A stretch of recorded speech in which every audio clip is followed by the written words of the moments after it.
Anderson Costa, esse é meu canal no YouTube, no qual nós falamos sobre política cotidiana, os principais temas do dia e da semana. Hoje eu gostaria de trazer para vocês um tema que vem se destacando no noticiário nacional, que muitas pessoas vêm discutindo, que foi o cenário de guerra, o cenário de violência que tomou a cidade de Araçatuba, quando criminosos buscando roubar um banco simplesmente espalharam o terror pela cidade. Afinal, eram criminosos fortemente armados, com poder bélico, inclusive para derrubarem aeronaves, armas que normalmente nós só imaginaríamos ver em cenários relativos a guerras no Oriente Médio, sendo utilizadas para a prática criminosa no nosso país, e esses criminosos, inclusive, para espalhar ainda mais o terror na cidade, deixaram bombas pelas ruas da cidade para que a população realmente ficasse inibida de tentar qualquer coisa e para que também inibisse qualquer tipo de ação da polícia. E esse tipo de ação criminosa, que demonstra uma grande violência com relação a populações interioranas, vem se destacando no cenário nacional recente.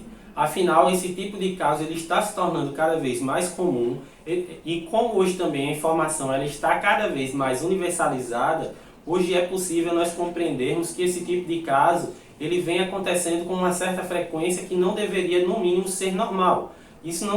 Hoje é possível nós percebermos que isso não são ações isoladas, que isso não é uma ação de um grupo criminoso que cometeu unicamente essa ação, que se desfaz ou que mesmo que seja apenas um grupo criminoso que consiga se manter em atividade, que é mais de um grupo criminoso, que são vários grupos especializados unicamente nesse mesmo tipo de crime, que são crimes que atualmente são chamados de o novo cangaço. A gente precisa analisar todas as nuances que envolvem esse tipo de crime no nosso país. Primeiramente, a questão de Araçatuba. O que nós vimos lá foi um cenário realmente de guerra. Os criminosos eles tiveram total domínio sobre a cidade e especialistas eles já demonstram que a escolha dos bandidos em relação à cidade ela nunca é aleatória. Que esse tipo de criminosos eles já buscam atacar cidades menores, mais afastadas dos grandes centros,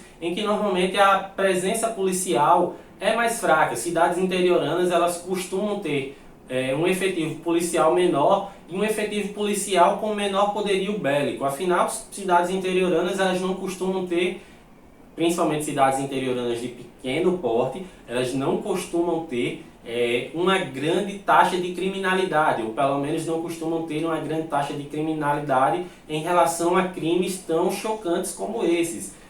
Normalmente são crimes mais leves, eu não gostaria de atenuar um homicídio enquanto crime leve, mas em relação ao que se viu lá, é algo que um efetivo policial menor consegue resolver.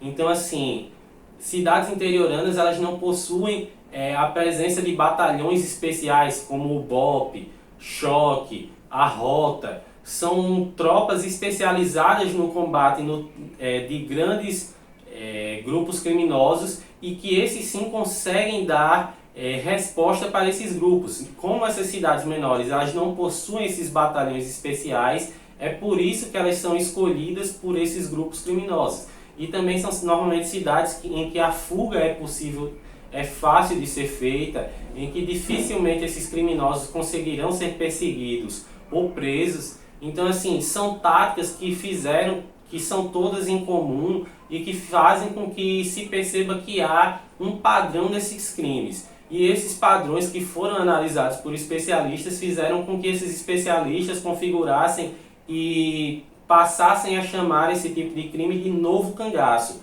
Esse novo cangaço ele ganha esse nome exatamente por ele ser um tipo de crime que possui características muito semelhantes àqueles crimes que eram cometidos na segunda geração do cangaço, a geração de Lampião, que é conhecido também como o cangaço lampiônico. Inclusive eu vou deixar aqui embaixo na descrição desse vídeo e também aqui na sugestão dois canais que tratam sobre cangaço no Brasil. Basicamente é a segunda geração do cangaço, que é o cangaço lampiônico. São dois ótimos canais.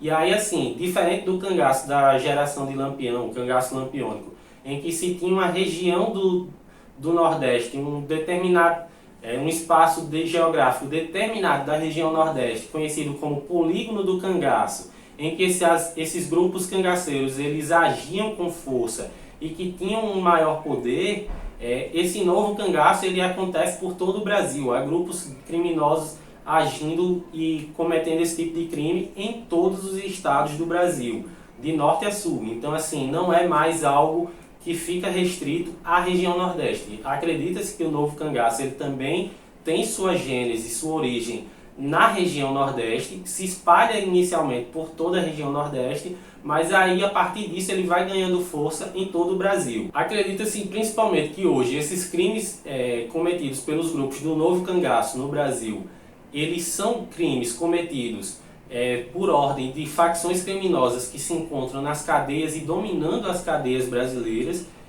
principalmente o PCC, e que esses grupos criminosos eles hoje arquitetariam e utilizariam esse modo de crime, principalmente como uma forma de espalhar o terror nessas cidades. Elas buscam impetrar um estado de temor na população daquela localidade. Afinal, são crimes que demonstram uma grande ação de violência, de grande impacto no psicológico da população. Bombas espalhadas pelas ruas, pessoas andando com rifles e fuzis, armas de grosso calibre. Então, assim, isso é algo que deixa a população muito aterrorizada.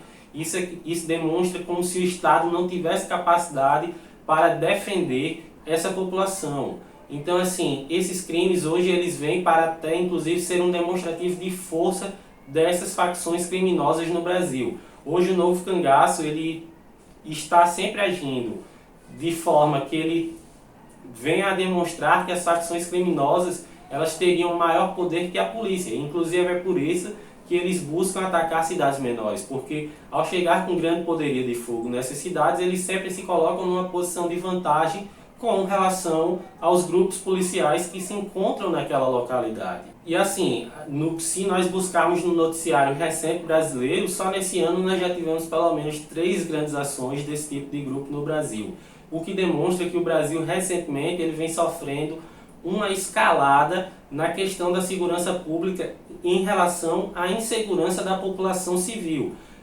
Hoje a população civil ela não possui condições de se defender para com esses grupos, e aí eu não vou entrar muito em debate de se a população deve ou não ser armada. Isso aí eu acho que é algo que deve ser debatido por especialistas, mas há uma grande insegurança por parte da população civil. A população civil, o poder público hoje ele precisa buscar meios de como combater esses grupos, ele precisa repensar a forma como os grupos criminosos estão sendo encarcerados, porque assim, sabe-se que até hoje os grupos são encarcerados, eles se unem nas prisões nacionais e a partir dali eles criam grandes escritórios do crime, eles criam verdadeiras centrais de inteligência a partir da onde eles passam a gerar maiores ondas de criminalidade. Então assim, é necessário se repensar toda a questão da segurança pública no Brasil.